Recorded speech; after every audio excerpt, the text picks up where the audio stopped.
বা সিহহাতে কুল্লিয়া দান করো রব্বুল আলামিন। মা বাবা যতদিন থাকবে মা বাবার খিদমত করে তোমার সন্তুষ্টি হাসিল করার তৌফিক আমাদেরকে দান করো রব্বুল আলামিন।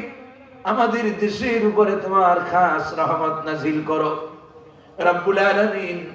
এই দেশের যারা কল্যাণ চায় না, এই দেশটার ভিতরে যারা স্থিতিশীলতা চায় না, দেশ নিয়ে ভিতরে বাইরে যারাই ষড়যন্ত্র করে, সকল ষড়যন্ত্রকারীদের ষড়যন্ত্র থেকে আমাদের দেশকে তুমি হেফাজত করো আল্লাহ রাব্বুল আলামিন। আল্লাহ, এই দেশের জন্য যারা কল্যাণকর মঙ্গলজনক, এই জাতির জন্য, ইসলাম মুসলমানদের জন্য যারা কল্যাণকর, আগামীতে আল্লাহ তুমি যাদেরকে ভালো মনে করো তাদেরকেই এ জাতির খাদেম হিসেবে কবুল করো রব্বুল আলামিন। আমাদের সবাইকে ঈমানের সাথে রব্বুল আলামিন আমাদের সবাইকে ইস্তেকামতের সাথে জীবন যাপনের তৌফিক দান করো আল্লাহ রব্বুল আলামিন।